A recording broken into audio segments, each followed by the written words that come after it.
दोस्तों, हर एक परिवार के व्यक्ति का यह सपना होता है कि वह अपने बेटे बेटियों को पढ़ाकर कुछ ऐसा बनाए कि आने वाले समय में उनके बेटे बेटियां पढ़कर उनका नाम रोशन कर सकें।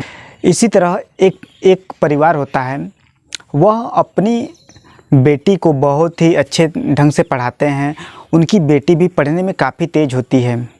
जो उनकी बेटी होती है, उसका सपना होता है कि वह आगे चलकर डॉक्टर बने और समाज व देश की सेवा करें। उस लड़की को डॉक्टर बनाने के लिए जो उसके पेरेंट्स होते हैं, माता पिता होते हैं, उसका दाखिला एक मेडिकल कॉलेज में करा देते हैं। वहाँ पर वो जो लड़की होती है बहुत ही मन लगाकर बहुत ही अच्छे ढंग से पढ़ाई करती है। एक दिन उनकी बेटी की कॉलेज से एक फ़ोन आता है कि आपकी बेटी की तबीयत बहुत ज़्यादा ख़राब है। फिर उसके बाद वो लोग जो उस लड़की की माता पिता होते हैं, पेरेंट्स होते हैं, वो लोग आनन फानन में भाग दौड़ कर उस मेडिकल कॉलेज जाते हैं। जब जाते हैं तो देखते हैं कि वहाँ पर तो बहुत ज़्यादा भीड़ है। जब अपनी बेटी के पास जाते हैं तो देखते हैं कि वो एक फर्श पर अर्धनग्न अवस्था में पड़ी है। उसके शरीर से बहुत ज़्यादा खून निकल रहा है। उस लेडी डॉक्टर के कान, गाल, होठ और गर्दन तथा पैर बहुत जगहों पर गहरी चोट आई थी, जिससे बहुत सारा खून निकल रहा था। मानो कि ऐसा लग रहा था उस लेडी डॉक्टर के साथ किसी ने दरिंदगी इस तरह से की हो, मानो कोई गिद्ध इसे नोचा हो। उस लेडी डॉक्टर का यह हालत देखने के बाद कोई भी कह सकता था कि इसके साथ रेप किया गया है, बलात्कार किया गया है। उसके बाद जब सोशल मीडिया द्वारा लोगों को इस बात की जानकारी होती है, करोड़ों लोग इस दृश्य को देखते हैं, तो उन लोगों के अंदर काफ़ी गुस्सा आ जाता है। चाहे डॉक्टर हो, नर्स हो या अन्य कोई व्यक्ति हो, वो लोग इसके विरोध प्रदर्शन में सड़कों पर उतर जाते हैं और जगहों जगहों पर हड़ताल करना शुरू कर देते हैं। इस मामले की जांच कराई जाती है और इसके पीछे जिस व्यक्ति ने दरिंदगी की होती है उसका चेहरा भी सामने आता है।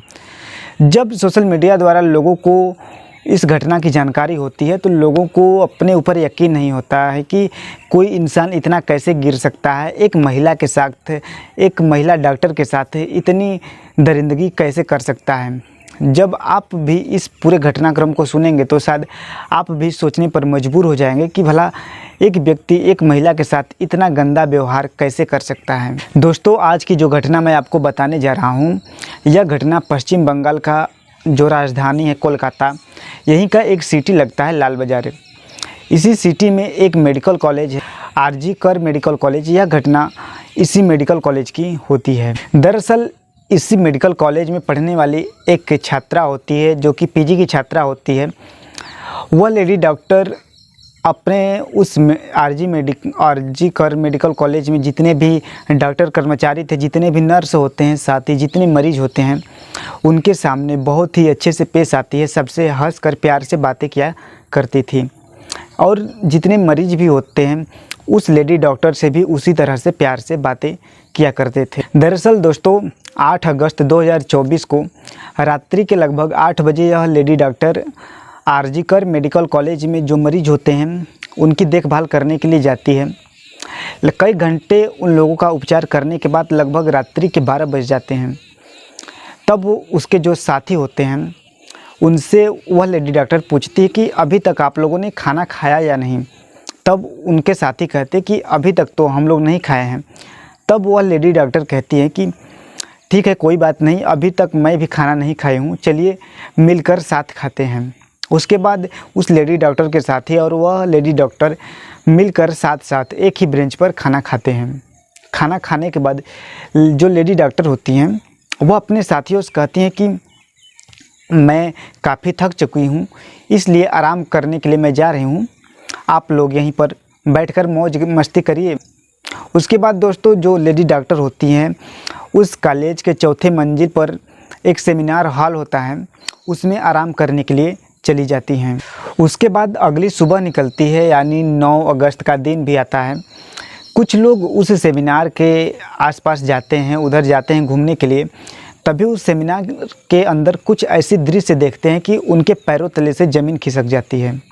दरअसल उस सेमिनार के अंदर उस लेडी डॉक्टर का अर्धनग्न अवस्था में शव पड़ा था। जो कि उसके शरीर से बहुत ज़्यादा खून भी निकल रहा था और उसके शरीर पर बहुत सारे जगहों पर गंभीर चोट भी आई थी। चोट इस तरह की होती है कि जैसे किसी ने उस लेडी डॉक्टर को बुरी तरह से नोचा हो, खसोटा हो। उस लेडी डॉक्टर का चाहे आँख हो, गाल हो, कान हो, चाहे होठ हो, चाहे प्राइवेट पार्ट हो, सभी जगहों पर काफ़ी चोट के निशान थे और सभी जगहों से ब्लड निकल रहा था। साथ ही उसकी जो गर्दन की हड्डी होती है वह भी टूट चुकी होती है। इसके बाद धीरे धीरे इस बात की जानकारी जब पूरे मेडिकल कॉलेज में होती है तो मेडिकल कॉलेज में हंगामा मच जाता है। इसके बाद उस मेडिकल कॉलेज से उस लेडी डॉक्टर के घर यानी उसके पिता के पास फ़ोन किया जाता है और बताया जाता है कि आपकी बेटी ने आत्महत्या कर ली है। आनन फानन में उस लेडी डॉक्टर के माता पिता जो भी होते हैं पेरेंट्स, वह भाग दौड़कर उस मेडिकल कॉलेज जाते हैं। जब उसके पिता ने अपनी बेटी को अर्धनग्न अवस्था में देखा तो उनका रो रो कर बुरा हाल हो जाता है। इसके बाद इस घटना की जानकारी कुछ ही घंटों में सोशल मीडिया द्वारा देश भर के करोड़ों लोगों तक पहुंच जाती है, जिससे देश भर के कई लोग, चाहे डॉक्टर हो, नर्स हो या अन्य कोई व्यक्ति हो, सभी लोग इसके विरोध में सड़क पर उतर जाते हैं। जगह जगह पर धरना प्रदर्शन करने लगते हैं, चक्का जाम करने लगते हैं। दोस्तों, उसके बाद जो वहाँ की पुलिस होती है उस लेडी डॉक्टर की जो शव होता है उसे पोस्टमार्टम के लिए भेज देती है। जब पोस्टमार्टम होता है तो पता चल जाता है कि इस लेडी डॉक्टर के साथ किसी ने रेप किया है, बलात्कार किया है।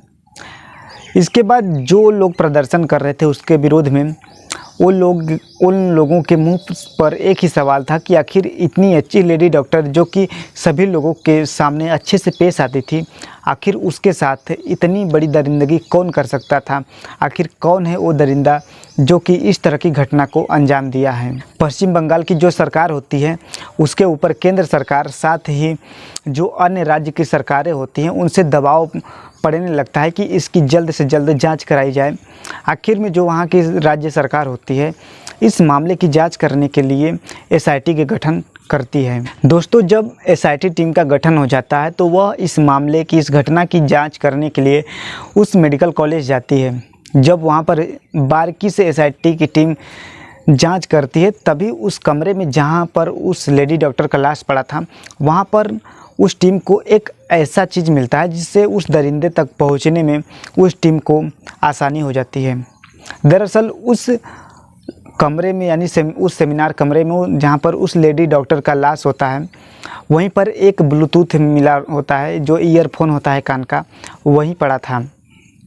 उसके बाद एसआईटी टीम उस कमरे के आसपास जितने भी सीसीटीवी कैमरे होते हैं उन लोगों को खंगालती है। तब देखती है कि 4-5 लोग जो कि कमरे के आसपास घूम रहे थे उन लोगों को तुरंत ही अपने पास बुलाती है और कहती है कि आप सभी लोग अपने मोबाइल का जो ब्लूटूथ है उसे ऑन करिए। सभी लोग अपना ब्लूटूथ जो होता है उसे ऑन कर लेते हैं। तभी एक व्यक्ति के मोबाइल से वह मिला हुआ ब्लूटूथ कनेक्ट हो जाता है, जिसके बाद एसआईटी टीम उसे तुरंत ही अपने गिरफ्त में ले लेती है। एसआईटी की टीम जब उस व्यक्ति से पूछताछ करता है तो वह व्यक्ति शुरू में तो कुछ नहीं बताता है, पर आगे कुछ बातें स्वीकार करता है। वह व्यक्ति जिसका नाम संजय राय होता है, जो कि उसी कोलकाता के शंभुनाथ रोड का निवासी रहता है, वह खुद को पुलिस का सहायक बताता था। इसलिए वह अक्सर हमेशा किसी न किसी काम से उस मेडिकल कॉलेज में आया जाया करता था। वहाँ पर उसका बहुत ज़्यादा पहचान होने की वजह से उसे आने जाने में कोई भी रोकता टुकता नहीं था। साथ ही जब संजय राय का जो मोबाइल होता है उसे चेक किया जाता है तो उसमें बहुत सारे पोर्न वीडियो भी मिलते हैं। उसके बाद जब मीडिया वाले उस संजय राय के घर जाते हैं, पूछताछ करते हैं, तो पता चलता है कि संजय राय एक नहीं बल्कि बहुत सारी शादियां की है। जब एक बीवी से उसका मन भर जाता है तो वह उसे तलाक देकर अगली लड़की से शादी कर लेता है। उसकी एक बीवी ऐसी भी थी जिसकी मौत हो चुकी थी। दोस्तों, जो संजय राय होता है वह खुद को पुलिस का सहायक बताता था, इसलिए उसे उतना कोई रोकता टोकता नहीं था और वह अक्सर हॉस्पिटल में आया जाया करता था। उस रात यानी 8 अगस्त को भी वह नशे की हालत में था। वह उस रात उस सेमिनार वाले कमरे में जाता है जहाँ पर वह लेडी डॉक्टर सोई थी। वह जाकर उसके साथ दुष्कर्म करता है। शायद वह लेडी डॉक्टर चीख रही होती है, चिल्ला रही थी कि किसी से सहायता भी मांग रही होगी, तो वो सेमिनार हॉल कुछ ऐसा बनाया था कि उसके अंदर की आवाज़ें बाहर न जाए, यानी कि साउंड प्रूफ हॉल बनाया गया था। इसलिए अगर वह किसी से मदद भी मांग रही थी तो वह बाहर किसी को सुनाई नहीं दे रही थी। और वह दरिंदा जब तक उसका मन नहीं भर जाता है, वह लेडी डॉक्टर के साथ दुष्कर्म करता रहता है।